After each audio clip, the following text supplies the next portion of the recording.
Hello friends, good evening and welcome and PNJ's trader.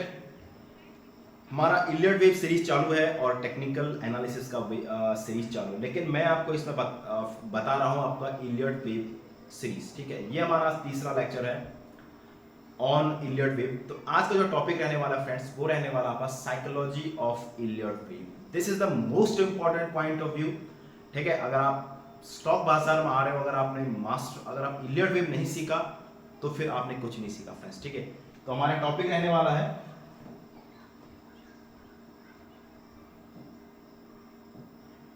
Psychology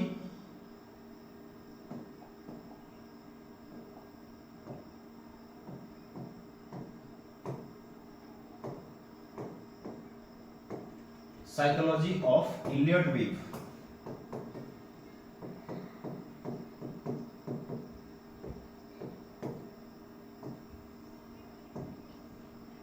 psychology of Iliad wave. ठीक है, ये बहुत important है फ्रेंड्स, बहुत ज्यादा इंपॉर्टेंट है। ठीक है, सबसे पहले मैं आपको यहां पे ग्राफ खींच के बताता हूं।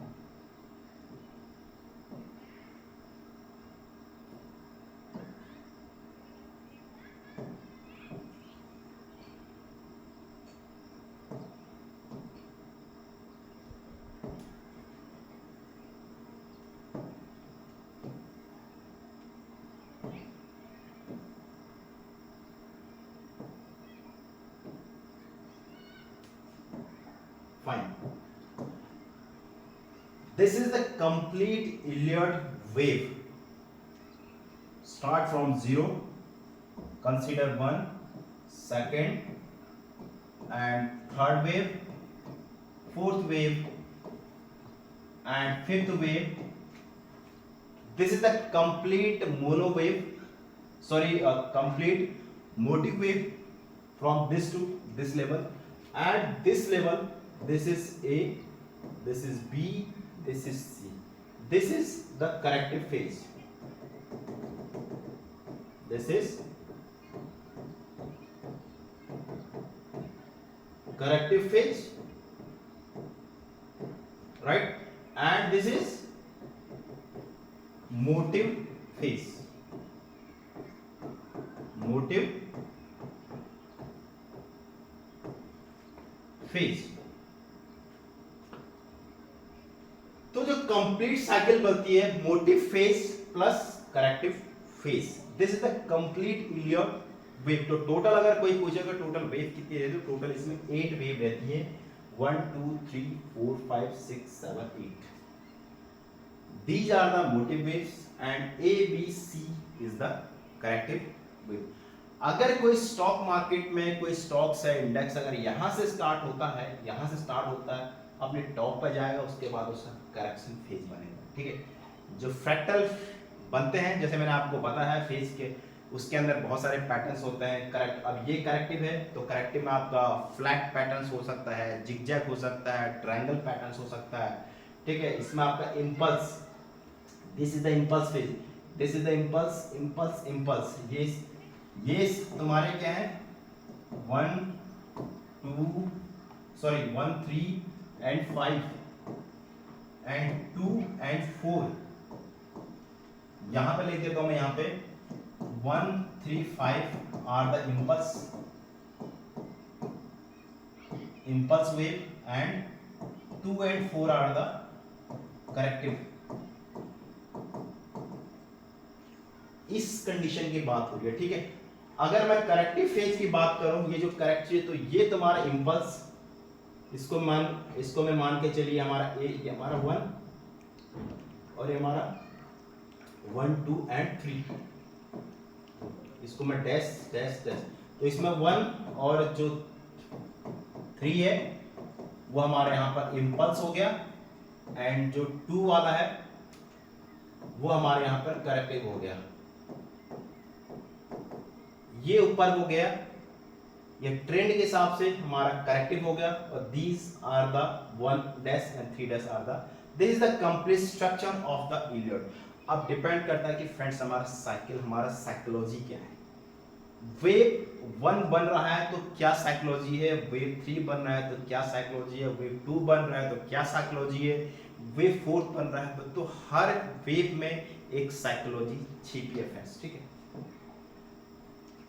फिर से स्टार्ट करते हैं। अभी मैं आपको डायरेक्टली यहाँ पे सीधे ड्रॉ करूंगा, आपको सिंपल बता दूंगा, ठीक है।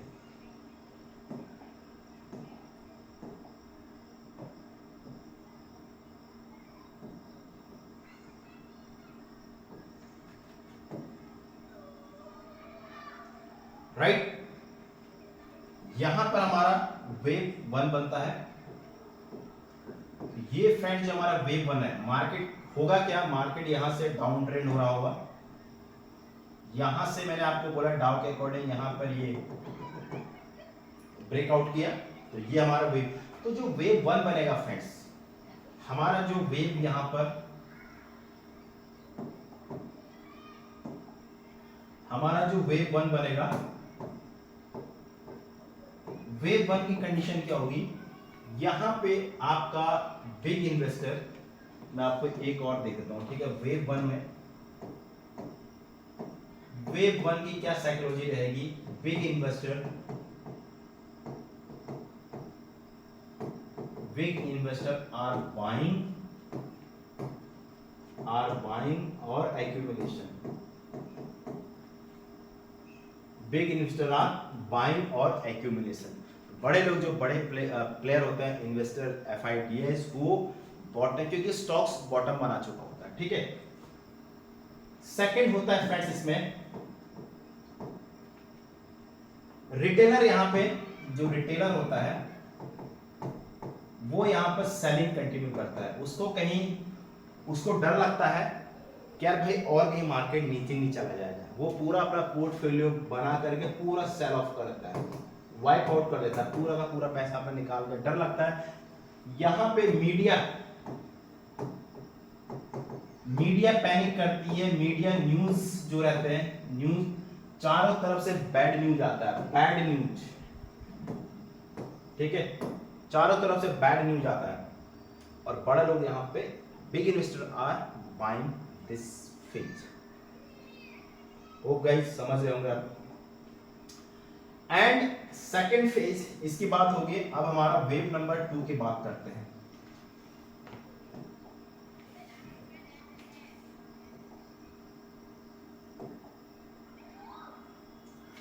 वेव नंबर 2 की बात करते हैं, वेव नंबर 2 की बात करते हैं। तो वेव नंबर 2 में जो इन्वेस्टर होता है वो फिर एक बार से सेलिंग करता है, इन्वेस्टर आर सेलिंग, ताकि उसको ऐसा लगे कि जो बड़ा ट्रेंड है, एक्चुअली जो ओवरऑल ट्रेंड होता है वो बेरिश होता है, ओवरऑल जो ट्रेंड दिख रहा है, ओवरऑल ट्रेंड इज बेरिश, ठीक है। वो यहां ट्रैप करवाता है ये और रिटेलर कि बाकी कोई रिटेलर और बचा है क्या मार्केट में,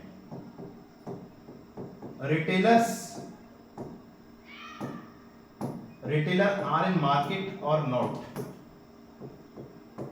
मार्केट एग्जिट और नॉट इन द मार्केट। तो उसको सब रिटेलर को बाहर फेंकना है, ठीक है, उसको अपना खुद का राजा बनना है। तो यहां पर फिर सेलिंग आती है। तीसरा पार्ट जो सेलिंग और जो रिट्रेसमेंट होगा, सेकेंड वेव का जो रिट्रेसमेंट होगा, retracement up to generally 61.8% of wave 1, of wave 1 का यहां पर रिट्रेसमेंट होगा फ्रेंड्स, ठीक है। तो ये इसका रिट्रेसमेंट होगा। अब आते हैं हम लोग पेज नंबर, वेव नंबर 3 में, वेव नंबर 3 में, वेव नंबर 3 में, this is the wave number 3, ठीक है। ये जो होती है, ये जो वेव है, this is the longest wave, longest wave. ये वाला जो यहां पर एक्सटेंशन लगाएंगे तो 1.618 के आसपास से जाना चाहिए, ठीक है। Wave number 3, most powerful wave, investor push the price higher and higher, and media gives bullish report on stocks या इंडेक्स, ठीक है। मीडिया काम है रिपोर्ट देना, सब कुछ करना। और retail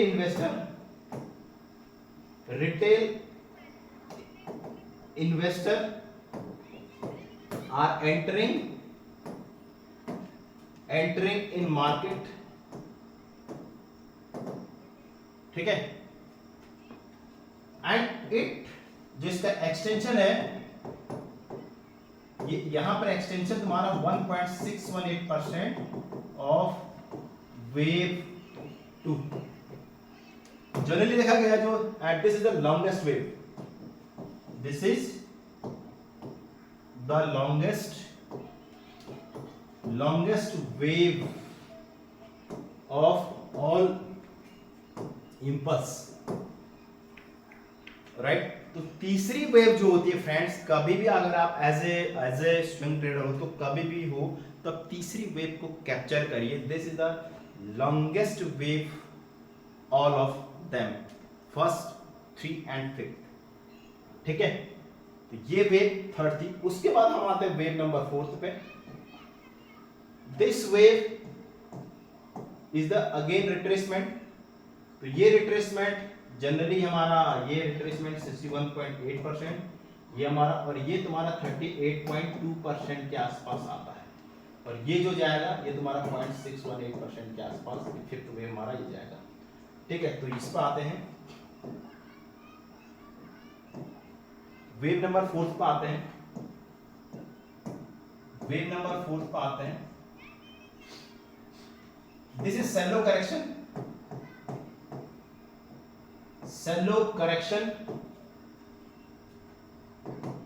correction of wave 3. Shallow correction means in the meaning मेरा हो गया कि 38.2% max correction of wave 3, and investor are caution, but retail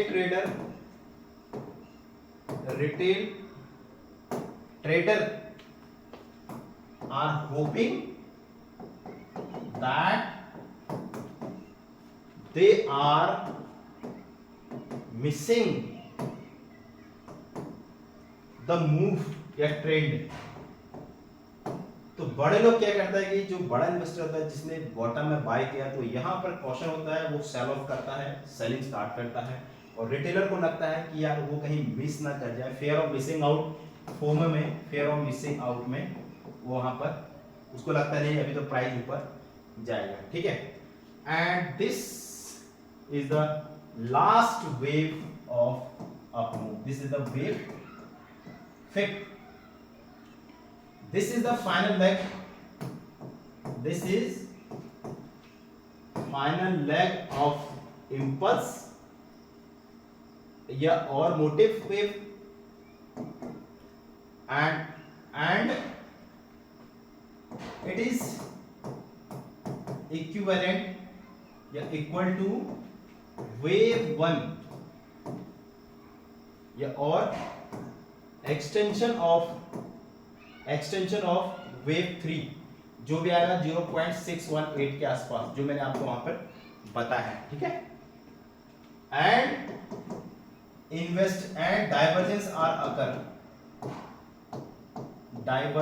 are occur, OCCUR occur, जो MACD डाइवर्जेंस क्या आपका, जो आपके ऑसिलेटर है, MACD, RSI, on balance volume etcetera, ये आपको price is going higher and high, but price and like that something. Price यहाँ पे आपका हायर है जा रहा friends, price is going higher and high, but RSI is making lower and lows like that.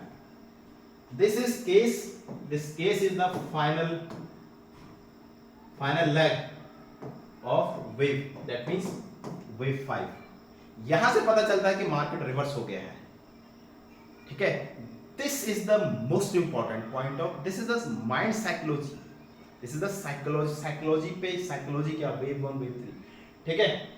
Now wave complete and correction will be start. Wave complete, then wave A, again wave A, wave A कौन सी है, this wave A, इसकी बात कह रहा हूं मैं। Wave A में क्या होगा, शार्प डीप आएगा, करेक्शन हो गया, sharp drop in price, sharp drop in price, right, यहां से, and investor are sell off massively, but retailer hope that it could be a false drop of price, ठीक है। तो ये मैसिव सेलिंग थी, पहला सिग्नल आपको दे दिया आपको, ठीक है। उसके बाद वेव बी आएगा, वेव बी में क्या आएगा, ये वाला जो फेज है, दिस वेव बी में क्या होगा, this is the shallow upmove of wave A, ये, और जो इसका रिट्रेसमेंट आएगा अप टू 61.8%, ये और 50% जो भी आएगा इसका, जो इसका 38% से लेकर 38 भी हो सकता है, 50 भी हो सकता है, 60 पर depend upon the price actions, ठीक है। अगर आपको 61 तक जा रहा है तो इसीलिए इसको बोलते हैं यहाँ पर फिर हेडर शोल्डर का पैटर्न्स बन जाता है। दिस ऐसे कोई पैटर्न्स नहीं बनता है, तब आपको ये देखेगा ये हेडर शोल्डर का पैटर्न्स यहाँ पर क्रिएट हो गया, ठीक है। सब आपको बता दो कि पैटर्न्स कहाँ से बनते हैं, यहाँ से बनते हैं पैटर्न्स, तो पैटर्न्स को याद नहीं करना पड़ता है, ठीक है, राइट।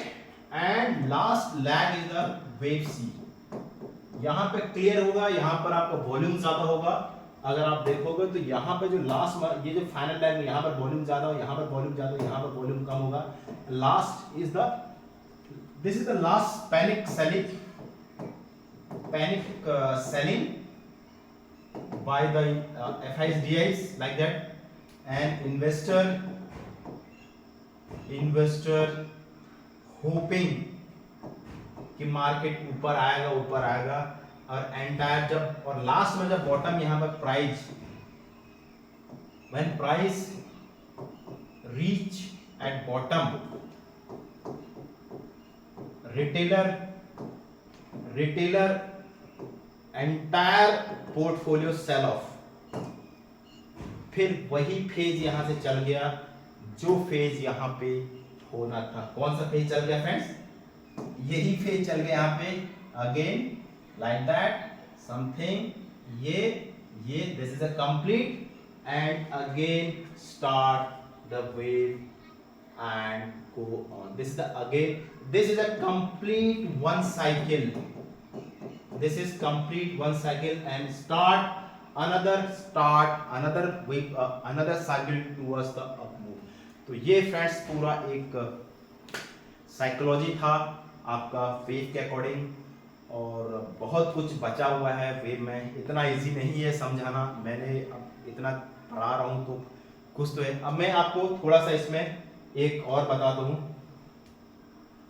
चैनल में नया है, चैनल को जरूर सब्सक्राइब कीजिए फ्रेंड्स। इतना इजी नहीं है आना समझ में, पर ये जो मैं पढ़ा रहा हूँ फ्रेंड्स, आपको रियल में बता रहा हूँ, मुझे लगता है बहुत कम लोग पढ़ा रहे होंगे इस चीज को, ठीक है। मैं अगर आपको ऑप्शन में ट्रेडिंग करना नहीं आता फ्रेंड, आप इक्विटी में ट्रेड करना है, आप इक्विटी में अच्छे खासे पैसे बना सकते हैं, है ना। आपको लग रहा है आपको वेव के हिसाब से आता है, और उसका टारगेट सब यहाँ पर निर्धारित किया रहता है। जरूरी थोड़ी आपको ऑप्शन में कम बनेगा, धीरे बनेगा आप, लेकिन आप पैसा लूज नहीं करोगे फ्रेंड, ठीक है। यहां पर देखिए, यहां पर देखिए,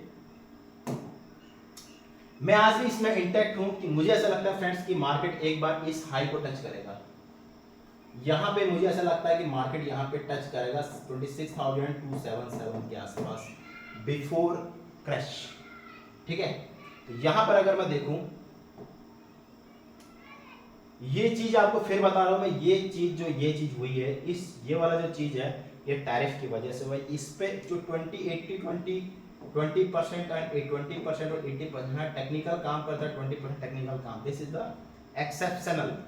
ठीक है, कभी कुछ बहुत बड़ा कुछ अर्थक्वेक होता है, कुछ त्रासदी ऐसी सडनली कुछ होता है, तो उस कंडीशन में ये काम नहीं करता फ्रेंड्स। ठीक, तो आप देखिए, ये अगर वेव थ्योरी इसमें लगाऊं, ठीक है, तो मेरे हिसाब से ये वेव 1 है, और वेव के अकॉर्डिंग ये वेव सेकंड भी हो सकता है। ये गया नीचे लेकिन क्लोज यहां पर हुआ है। अगर कैंडल यहां पर क्लोज होता तो मैं डाउन ट्रेंड, लेकिन क्लोजिंग अब तुम्हारे अपर लेवल पर हुआ है। This is the most important. और वेव थ्योरी कहती है कि अगर सेकंड वेव तुम्हारा इसके नीचे नहीं जाना चाहिए, गया लेकिन क्लोज तुम्हारा ऊपर हुआ है, तो closing is the most important point. ठीक है, यहां से वेव बन गया, and this is the second wave, and this is the third wave, this is the fourth wave. ठीक है, this is the fourth wave, this is the fourth wave, और this is the fifth wave बन रहा है। जैसे यहां पर ये रिट्रेस हुआ ना, तो मुझे ऐसा लगता है ये फिफ्थ वेव पेंडिंग है और ये पूरा कंप्लीट होगा। यहां पे ये रिट्रेसमेंट है, 1 wave, 2 wave, 3 wave, 4th wave, and ये इसके लिए वेव के अंदर वेव, जो मैंने आपको बताया fractal nature of the time frame. तो यहां पर मुझे ऐसा लगता है ये यहां तक इसको जाना चाहिए, तभी इसका ये यहां से लेकर यहां तक लैग पूरा होगा फ्रेंड्स। ठीक है, तब जाके ये कंप्लीट वेव होगा, तब जाके ये रिट्रेसमेंट इसका होगा, तब जाके इसका ये रिट्रेसमेंट, जहां भी ये रिट्रेसमेंट होगा फ्रेंड्स, तब इसका फाइनल ये कंप्लीट लेग बन जाएगा। यहां पर 1 2 3 4 5 एंड अगेन फिर मार्केट यहां आएगा, जहां से ये उठा था, ये 4 है। ठीक है, तो यहाँ पे ये जहां तक आता है उसके वापस देन फिर ये 24,000 के आसपास में भी रिट्रेस मार्केट आ सकता है। ठीक है, तो ये एक निफ्टी का आपका देखा है, लेट्स सी। तो इसीलिए स्टॉप लॉस लगाया जाता है, कैन बी इसमें ये हो। ठीक है, यहाँ पर देखना है, ये मेरे हिसाब से रिट्रेसमेंट है, यहाँ से इसको वापस, this is the buying opportunity. ठीक है, अब लेट्स सी क्या होता है फ्रेंड्स, ये तो पता चलेगा। बट जो रूल है फ्रेंड्स, इसीलिए एसएल यहाँ पर बेस्ट बाइंग, क्योंकि यहाँ पर रिस्क रिवार्ड फ्रेंड्स, यहाँ पर आपका जो रिस्क रिवार्ड है ना फ्रेंड्स, वो यहाँ पर बेटर है। देखिए आपको यहाँ पर रिट्रेसमेंट भी हुआ है, और यहाँ पर मैं एक लाइन ट्रेंड लाइन भी ड्रॉ करूँ तो ये भी आपको कहीं पर ये चीज़ दिख रही है।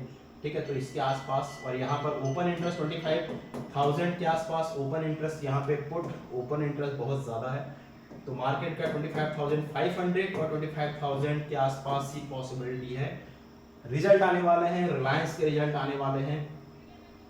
ठीक है, और यहाँ पर आप एक चीज और देखोगे, यहाँ पे मैं आपको टीसीएस के एक बार चार्ट दिखाता हूँ। चलिए मैं आपको एक बार टीसीएस के यहाँ पर चार्ट दिखाता हूँ फ्रेंड्स। टीसीएस का एक बार हम लोग यहाँ पे वेव एनालिसिस करेंगे। ठीक है, ये डेली चार्ट है टीसीएस का फ्रेंड्स। तो इसके हिसाब से अगर आप देखोगे, यहां से करेक्शन हुआ, this is the highest point 4600 के आसपास, तो ये पीक पर ये पूरा ट्रंकेटेड था। यहां से अगर मैं देखूं, ये first wave 1 2 and third wave, fourth wave, इसके बीच में 1 2 अल्टरनेशन पढ़ाऊंगा आपको, अल्टरनेशन क्या चीज होती है, and this the final lag of this. तो ये यहां से एक्यूमुलेशन हो रहा है फ्रेंड्स, आप देख पा रहे हो यहाँ पे जब एक्यूमुलेशन होता है फ्रेंड्स, फर्स्ट वेव में जब वॉल्यूम हमारा बहुत लो होता है, वॉल्यूम हमारा थर्ड फेज में ज्यादा होता है। आपको यहाँ कैंडल, अगर मैं यहाँ से अगर इसका रिट्रेसमेंट लगाऊं फ्रेंड्स, तो ये 61 के आसपास, एग्जैक्टली 61 के आसपास। तो कल के दिन मार्केट को मुझे ऐसा लगता है टीसीएस को यहाँ से बाउंस बैक करना चाहिए। कल के दिन मुझे टीसीएस को यहाँ से बाउंस बैक करना चाहिए, और मेरा जो टारगेट है फ्रेंड्स, ये आपको देखोगे इन्वर्टेड हेड एंड शोल्डर का पैटर्न, तो मेरा जो टारगेट है यहाँ पे मैं टारगेट रखूंगी 44,000 के आसपास टीसीएस को यहाँ से मूवमेंट करना चाहिए। टाइम लगेगा, टाइम टू टेक, टाइम लगेगा, टाइम की कोई बात नहीं, क्योंकि अब गिरावट रिजल्ट थोड़ा ठीक ठाक नहीं है, मेरे हिसाब से ठीक है, बट कैसा है कि जो रेवेन्यू है वो रेवेन्यू कम हुआ है। अगर आप देखोगे फ्रेंड्स यहाँ पर टाटा एलेक्सी, आपको टाटा एलेक्सी और दिखाता हूँ यहाँ पे, देखो रिजल्ट टाटा एलेक्सी के बहुत खराब थे, टाटा एलेक्सी के रिजल्ट बहुत खराब थे, टाटा एलेक्सी के रिजल्ट यहाँ पे बहुत खराब थे, लेकिन स्टॉक्स आप देखोगे ये पूरा का पूरा आप देखोगे पूरा ब्रेकआउट किया zone, this is a complete breakout channel को, उसके बाद बिग वॉल्यूम, वॉल्यूम तगड़ा वॉल्यूम है, और फ्राइडे को यहां पे उठा 8% डाउन उठा था, डे हाई पे क्लोज हुआ फ्रेंड्स। तो Tata Elxsi is the more bullish compare to TCS. TCS के रिजल्ट इतने खराब नहीं थे, टीसीएस का केवल रेवेन्यू सही नहीं आता, बाकी मार्जिन को बीट किया था, सब कुछ बीट किया था, लेकिन टाटा एलेक्सी की सब कुछ बेकार था। लेकिन मार्केट आप देखो कि मार्केट किस पर चल रहा है, ये ऑलरेडी स्टॉक्स बॉटम पे, बिग प्लेयर आर एक्यूमुलेटिंग या बाइंग, तो यही मार्केट है। दुनिया क्या कह रही है क्या नहीं कह रहा है, जो आपको प्राइस पर दिख रहा है फ्रेंड्स, आपको एनालिसिस करनी आती है, आप जरूर यहाँ पर बाय करिए, और टारगेट तुम्हारा एक साल, देखो हमने रिलायंस को बाय करवाया था, मैं खुद अभी 34% के प्रॉफिट में, मैंने स्टॉक जब लिया था 34% के आसपास रिलायंस हमको अचीव करके दे चुका है फ्रेंड्स। स्टॉक्स में मैं ट्रेडिंग की बात नहीं कर रहा, स्टॉक्स की बात कर रहा हूं, ठीक है। तो ये था, thank you so much guys, और चैनल नए हैं चैनल को जरूर सब्सक्राइब करिए, ठीक है। नॉलेज आज नहीं कल, नॉलेज जो है वो एक्सपेंड करनी चाहिए, ठीक है। Thank you so, bye bye, have a nice day, good night.